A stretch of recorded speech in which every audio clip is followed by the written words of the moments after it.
Hey Siri, what's on my calendar for today? Today, you have the 5EP podcast. Would you like to keep it on your calendar? 5 EP? Yeah!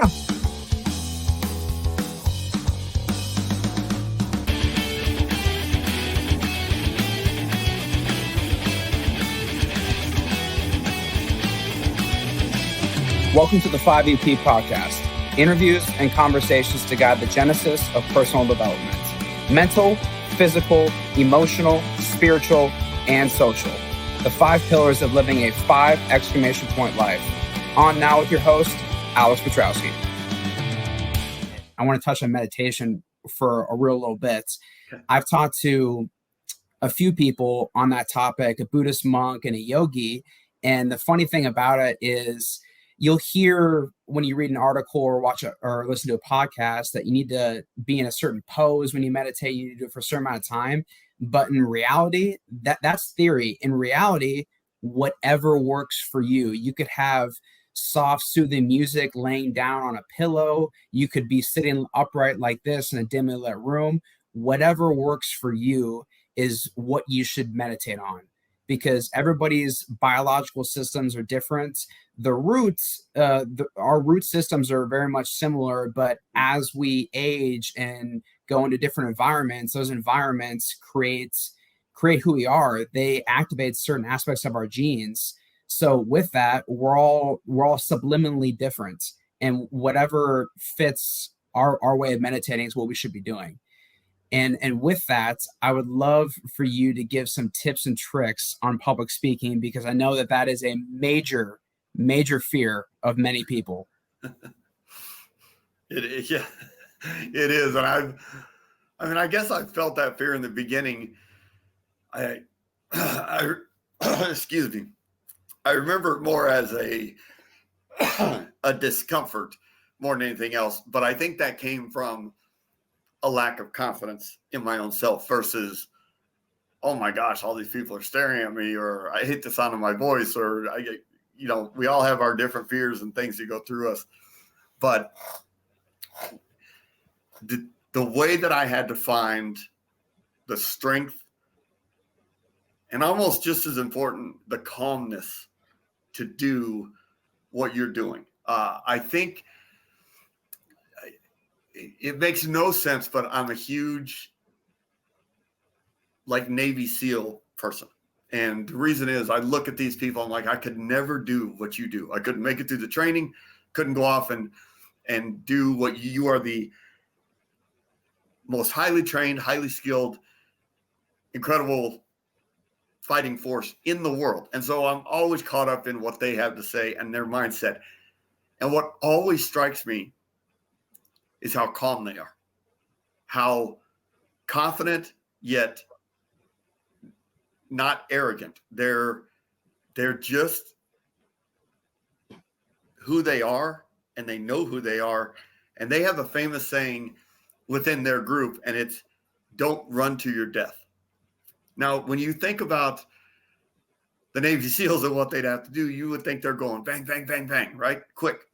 And no, they're going step by step, methodically, with their training, with their practice, with their meditation probably beforehand. And I think all the way down to public speaking, that's what's helped me. Because I can get really amped up. There's like the first time I came and spoke for you, I was like, man, I'm at Barrett Honors College, right? I'm going crazy. And I remember getting there and then meeting some people. And right before I went to talk, I had to be like, Jason, slow down, or else you're going to get in there and you're going to talk 100 miles an hour, and you're going to miss words, and you're going to skip slides, and you're going to do all this stuff. So it's very important to find your center of balance and calmness. And then when you do, it's kind of like holding a compass. If you hold a compass, no matter what direction you're facing, what does it do? It goes to the true north. And we all have a true north as well. I know what mine is. I know how to get the dial to go to it. But it took a while to to learn that. And I think it's fitting for really any career, anything you're doing, any class you're in right now as a student. I mean, I have a son who's only a sophomore in college, and then I have another couple of kids that are out in the workforce, and I try to have the same conversations with them that I would have with a complete stranger. This is how you can do things. And when you find what works for you, doesn't have to look exactly like mine, but like you said, we all have some similarity in our roots of how we're going to be able to reset biologically or reset mentally, but we can expand into our own, hey, this works for me. And it's good for you if you don't want to do it. That's okay. Find yours. And I know it works for me. And with that mindset talk, I want to switch gears a little bit to talk about your experience when you were recovering from your injury. I know that there was almost this flick of a switch that you went from this is all happening to me to I have the agency to create the outcome that I want. And I'd love for you to talk about what the outcome you were given by doctors and nurses and the outcome that you created for yourself in the end. Yeah, I was given a very grim outlook by some highly trained professionals. And I had, when people with that kind of status say something, you're going to take it pretty serious. And so it caused me to stay in a pretty dark place. On top of, I was actually in a dark place because I was blind. And, I lost half my fingers to amputation. And so things went through my head like, how am I going to be able to take care of my kids physically on top of what they're going to think of me visually? And then nobody believed I would go back to work. Nobody was sure if I would be able to see again. And for me, it was, first of all, taking accountability was, for me personally, it was everything. Like I said earlier, I made a lot of choices over a long period of time that led me into that fire and into that hospital. And so not being a victim, embracing my fate, embracing who I was, and being determined to make the most of what I can, that is what started me off on that path. And then once you get going with positive momentum, I mean, it's the most powerful force out there. Just step aside and let it go. Our human spirit, you've heard me say this, it is the one thing that we're all created equal on. I really believe that. We all have a phoenix within us. We all have something almost supernatural that's going to rise, and it will take you away from risk and straight toward reward. And once I was able to let that soar, just everything, again, from having another child, to going back to work, to regaining some of my eyesight, to learning how to deal with my deformed hands, how to not only accept, but then handle, but then grow to love my appearance. I mean, my accident and injuries was 22 years ago. I can tell you 10 years ago, I still couldn't travel alone. I couldn't walk into a restaurant alone. I couldn't go through airports and find my way to different gates. And I needed an emotional crutch. I needed a physical crutch, meaning I would disrupt somebody else's life by having them go with me, take time off work, miss money. And I finally found the strength to do that. And that really caused me to soar. And now, I mean, I'm so incredibly happy with how I look. I haven't had surgery since 2008. I could continue doing plastic surgery the rest of my life, but I look in the mirror and I am proud of this. I know why I look like this. Wouldn't change a thing. That helped a lot. I have relearned everything physically. I'm in the best shape of my life at 50 years old. I've never felt better physically, mentally, or emotionally than I do right now. But it was definitely a process. Rome wasn't built in a day. It's going to take a day or two, even though I wanted it to happen overnight. I've just been so blessed that I can't give you one answer, one thing. It's so much, and I'll find it each and every day, whatever works. And whatever worked today might not work tomorrow, but I've got a lot of things in my tool bag that I can reach in and, kind of move around and look in there and be like, all right, which one of you's got my back today? And I'll take it out. It's pretty cool. I love that your self-image is aligned with that phoenix inside of you, and you're not letting any external source dim that light, which actually reminds me of the timeless book Psycho-Cybernetics by Dr. Maxwell Maltz. And in that, he talks about being a plastic surgeon, and so many people will come to him and ask him to perform an operation to produce a better visual appearance that they thought was their desired self-image, when in reality their self-image did not change, because it's their perception of their self, and that is created through their inner workings, through shadow work, through not going through shadow work and continuing the trend. And I'd love for you to talk about the masks that people put up these days and how to really navigate the rude awakening eventually in their lives that they're going to have, where they're not going to look like the mask that they put on. And eventually they have to really step into their own and let that light shine. And so many people are afraid because they don't align with what's trending, or they don't look like this or that. And I'd love for you to just talk about how the experience has been stepping into your own and being vulnerable and being authentic. I think for me, it's definitely, there's two parts to this. I was lucky enough to grow up in a world that I didn't have to worry about people videotaping everything. I didn't have to worry about comparing myself to other people by looking at Instagram or Twitter, or having these filters that I could use if I didn't, if I wanted to make something better. And then, reality is, because all you're doing is fooling yourself, right? You think you're fooling other people because you want to look better, but like you said, you're putting on a mask that actually is not there. So, but because of that, I grew up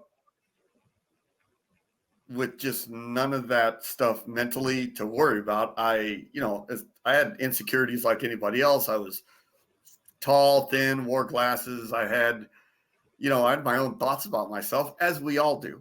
But then all of a sudden I had my actual entire physical identity stripped away, and it was replaced by,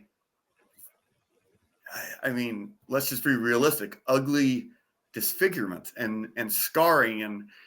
And so I went through the surgeries that I needed to go through to try to regain my eyesight. I went through the surgeries to fix my hands the way I could, to learn how to shoot my gun again, learn how to play golf again. But then I also had the self-image ones. Like, okay, there's some things that are really bothering me. Like I tried a lot of things. I had prosthetic ears and a nose. I tried a wig, believe it or not, Wow. once. But I tried it. And I was in Hollywood with one of the most famous wig makers for movies. I spent tens of thousands of dollars on this hairpiece. I wore it one time, and I'm like, that was a mistake, but it's something I needed to do. I just finally, and I don't remember what the day was, but I finally looked in the mirror and I said, look, you have a very good reason of why you look like this. I am a husband. I am a father. I am still Jason Schechterly. That cannot be taken away from me. And Sir Anthony Hopkins, a great actor, I love his quote that says, I don't worry about what other people think of me. I am who I am. I do what I do. And it just makes life a lot simpler to live. And that's kind of how it's gotten to be. If somebody stares at me in the airport, which they will, because you don't see this every day, and I'm sitting alone eating, and I know they're thinking, wow, that's got to be really sad. That's got to be a really tough life. But I know my purpose. I know why I'm in that airport. I'm either on my way to give a speech or on my way back from seeing my son at the college he's at, seeing a baseball game. And I have that blanket of security that, look, it doesn't matter what you think on appearance. I know who I am, and I think I look great, and I wouldn't change it. 100%. And with that, I know going through all that, it can really take a toll on your marriage, and that's that aspect of your life. What have been the keys to having a lasting marriage for yourself? Well, people laugh all the time. Every speech I give, I'll tell people, the hardest thing we're ever going to do in life is marriage, or, very committed relationships with a significant other. And nobody ever disagrees with me. And certainly my wife wouldn't disagree with me. And we've been together 28 years now. I did get very lucky in, the most important decision you're ever going to make, from a financial standpoint to an emotional standpoint to possibly bringing more lives into this world and creating future generations. The most important decision you will ever make is the person you decide to spend your life with. And not every day is rainbows and unicorns. It takes a lot of work. But then when you go through adversity, it definitely gets harder because you're going through it in two different ways. I was going through it personally. So it was hard for me in the sense that I'm the one who's in a lot of pain. I'm the one who looks like this. I'm feeling an overwhelming amount of guilt for what I've done to all of you. And then for them, they're having to watch helplessly, and they can't do anything to take away that pain. And so it's a different way of fighting these battles. And then you end up fighting yourself or yourselves. And I think the best piece of advice I can ever give, and I said this at my daughter's wedding. I walked her down the aisle, and then I had to give just a quick speech as a dad. And I said, listen, you stood there. You planned this for 9 months. We spent a bunch of money. It's been great. But it was over in a matter of minutes. And you stared at each other. You looked in each other's eyes, and you said these vows, and you made this commitment. But starting right now, you're not looking at each other anymore. It's both of you looking forward together. And it's always going to be the two of you against a problem, not the two of you against each other. And people who are willing to go to the mat with each other like that, that is the only thing I think that's going to make it sustainable.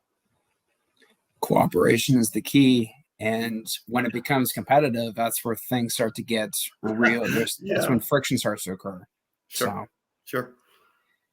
I'd love to get your feedback on what issues have you seen the most when you're talking to a younger audience and their struggles in life today? I think especially at my age now, and I remember when I was your age, I thought being 50 years old was old. And I can tell you now that I'm 50, I'm like, wow, I feel great. And mentally, I still feel like I'm in my 20s. But I think what I'm noticing now is the world is, I could be wrong about this, but this is just my view of how I grew up. The world is a lot harsher now. It's really harsh. We're so mean to each other.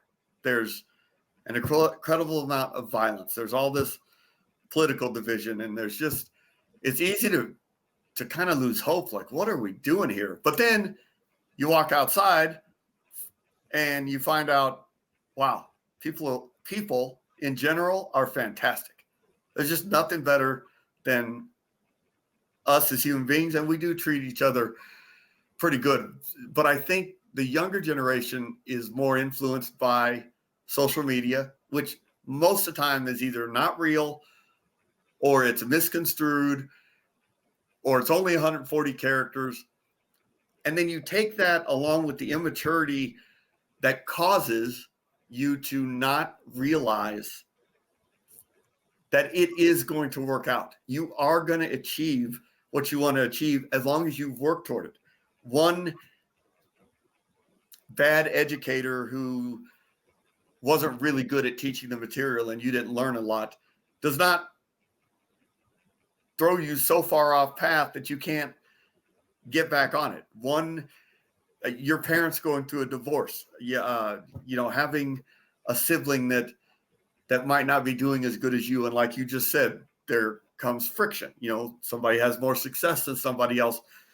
So I just noticed that they're influenced by different things than I was. And I see it with my own kids, and I would not want to go through it. I'll be very honest.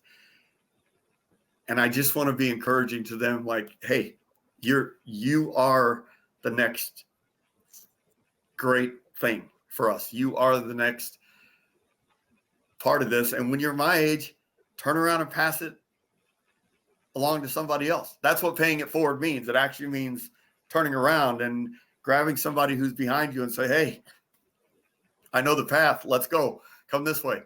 And, sometimes it breaks my heart, but they are my favorite group to talk to because they're the ones that I want to be able to have the most influence over versus people my age are like, yeah, great story. We've all been through a lot of stuff. Maybe what I needed to hear today, but the younger generation seems to be like, man, really hit the reset button today. And they didn't even know that they had a reset button to hit. So I love that. I love that. Man, social media is such a double-edged sword because you have this incredible capacity to market your personal brand, your business, to reach way more people. Yeah. But at the same time, one of the big things that gets lost is context and what short form was said.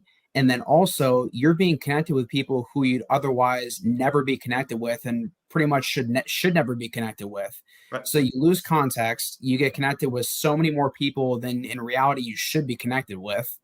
And it becomes really this median to promote whatever mask you have on, whatever personal brand there is, and whatever business is going on.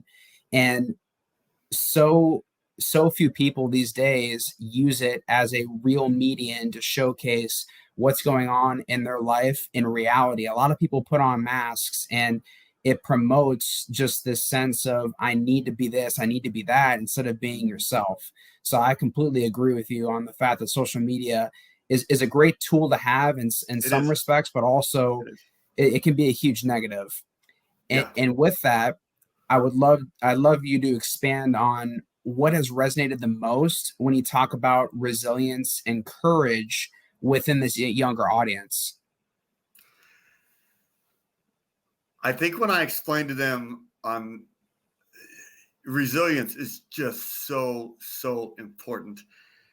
And again, you're only going to build your resilience as you go through these hardships. But just like me saying earlier, I made every decision myself, good decisions, I thought, good choices that led me to that fire and that hospital and that recovery process. And again, I love quotes. Robert Louis Stevenson, probably one of my favorite quotes ever. He said, sooner or later, we're all going to sit down to a banquet of consequences. And when you sit down, and I've sat down to probably 6 major ones in life, not just one. And every time you sit down, you're like, man, this is not what I would have ordered. This is not something I want to eat. This is not good. But that's just the cold, hard truth of life. And it's what you're going to do when you sit down to those consequences and making meaning, making purpose, learning how to, I had to forgive myself. I had to look in the mirror and forgive myself over and over for what I had done to my family, for what I wasn't able to do. I had to find a way to love myself. If you don't like yourself, you're already dying. And this life is so short and precious. That's no way to live. And I watch people who live like that all the time. But if you love yourself, then you're living every day. You might not necessarily feel it in that context, those words, but you are absolutely living every day. So that is where resilience comes in, is finding a way to have meaning and purpose in your life. And it doesn't have to be somebody else's. I don't want to be Bill Gates and have created the greatest computer system ever. I do not want to be the president of the United States. I do not want to be a brain surgeon. I do not want to be an astronaut. There's so many things I don't want to be. You know what I want to be? I want to be a public speaker, the best one I can be. I want to be Jason. And that, not only is that good enough, it's perfection, and I wouldn't change it. So that's what resilience brings you to, is that peace and serenity. And when you can achieve that, which doesn't happen often, you're going to really feel good. Being you is being imperfectly perfect. And that's what, for everybody that resonates and is attracted towards you, that is that is the single most impactful reason why they're attracted to you, is because you're being yourself. And with that, I'd love for you to offer some advice that you would give to your younger self, aged 18 to 25 years of age. Wow. If I could go back and write a letter to that person, I don't think I would warn them. I think part of the beauty in life is the unexpectedness, the surprises, both good and bad, because you don't want to think about things for 10 years. Like, oh, I know this is what's coming on this date. That would be way too much. But I think I would just go back and say, no matter what, it's all going to be worth it. And I would say the one thing to remind yourself of every day, it's always going to be okay in the end. And if it's not okay, then it's not the end. And as I sit here today, it's still not even close to the end, I hope. And I continue to look forward to the next 20 or 30 years if I have them. And that's the only advice. I wouldn't be too profound or too strong. I would just say it's all going to be worth it. Powerful, Jason. Thank you so much for joining me on the 5EP podcast. And that concludes this episode. This is your host, Alex Petrowski, tuning off. You've been listening to the 5EP podcast with Alex Petrowski. Interviews and conversations to guide the genesis of personal development. If you enjoyed the show, share it with friends and family and on your social media. And feel free to send us your feedback. Until next time, thank you for listening, and live your 5 exclamation point life every day.